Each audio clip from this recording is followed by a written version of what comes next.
Sayın Atatan YouTube kanalımızın izleyenleri, Türkmenistan gündemi haber bültenimize hoş geldiniz. Bültenimizdeki haber başlıkları: Aşkabat'ta SOCAR ofis açıldı. Orta Asya devletleri Dışişleri Bakan Yardımcıları toplandı. Son haberimiz: Aşkabat Uluslararası Gıda ve Tarım Fuarı'na ev sahipliği yapıyor. İlk haberimiz: Aşkabat'ta SOCAR ofis açıldı. Azerbaycan Ekonomi Bakanı Mikhail Cabbarov ve Azerbaycan Devlet Petrol Şirketi SOCAR Başkanı Ravshan Najaf, Türkmenistan'a yaptıkları çalışma ziyareti kapsamında petrol ve gaz sektöründen sorumlu Türkmenistan Bakanlar Kurulu Başkan Yardımcısı Batır Amanov ile bir araya geldi. Toplantıda ikili enerji işbirliği konusunda enerji değişimi alanında işbirliğinin mevcut durumu ve dostluk sahasında hidrokarbon kaynaklarının ortak araştırılması ve SOCAR'ın Türkmenistan'daki sahalarının geliştirilmesine katılma potansiyeli görüşüldü. Ayrıca Ekonomi Bakanı Mikhail Cabbarov ve SOCAR Başkanı Ravshan Najaf'ın katılımıyla SOCAR Temsilcilik Ofisi'nin açılışı gerçekleştirildi. Cabbarov, sosyal hesabından yaptığı açıklamasında, bu etkinlik Türkmenistan'la enerji sektöründe karşılıklı yarar sağlayan uzun vadeli işbirliğine olan güvenimizi gösteriyor dedi. Aynı zamanda Ekonomi Bakanı, Türkmenistan Dışişleri Bakanlığı'nda yapılan görüşmesinde Türkmenistan'ın Azerbaycan'a gaz arzının mevcut durumu ve geleceği hakkında görüş alışverişinde bulundu. Aynı zamanda Türkmen elektriğinin Azerbaycan'a sağlanması olanakları da görüşüldü. Sıradaki haberimiz: Orta Asya Devletleri Dışişleri Bakan Yardımcıları toplandı. 27-28 Kasım 2023 tarihlerinde Birleşmiş Milletler Orta Asya Önleyici Diplomasi Bölgesel Merkezi tarafından düzenlenen Orta Asya Devletleri Dışişleri Bakan Yardımcıları 13. yıllık toplantısı Bişkek'te gerçekleştirildi.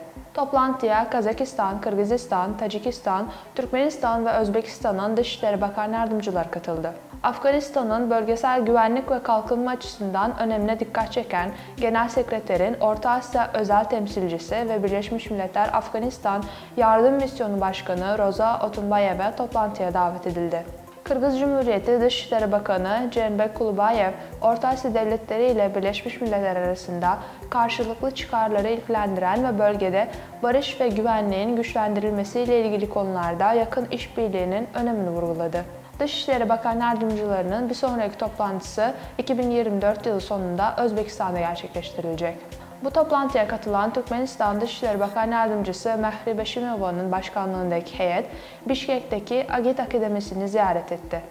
Bu ziyaret sırasında Bakan Yardımcısı, katılımcılara Türkmenistan'ın gençlik politikası da dahil olmak üzere eğitim ve bilim alanlarında Türkmenistan'da yürütülen çalışmalar hakkında ayrıntılı bilgi verdi. Toplantıda ayrıca bu akademi ile Türkmenistan'daki bu üniversite arasında mutabakat zaptı geliştirilmesine yönelik çalışma olasılığı da değerlendirildi. Son haberimiz: Aşkabat Uluslararası Gıda ve Tarım Fuarı'na ev sahipliği yapıyor. Türkmenistan'ın başkenti Aşkabat'ta Agropark Türkmenistan 2023 adlı uluslararası gıda, ambalaj ve tarım fuarı başladı.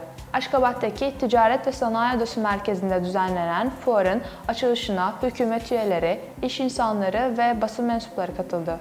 Ülkede ilk kez düzenlenen Agropark Türkmenistan 2023 fuarında birçok ülkeden firmalar gıda, ambalaj ve tarım sektörlerindeki ürün ve hizmetlerini tanıtıyor.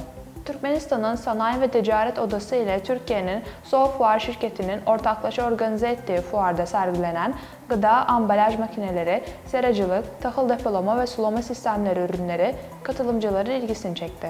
Türkmenistan ve yabancı ülkelerden 90'a yakın firma ve özel girişimci ürünlerini sergiledi.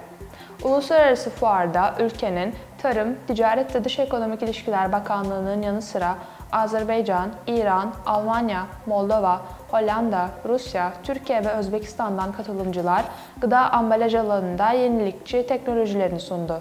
Sayın Atatan YouTube kanalımızın izleyenleri, Türkmenistan ile ilgili Türkçe haberlerimizi atatanturkmenistan.com haber sitemizden takip edebilirsiniz.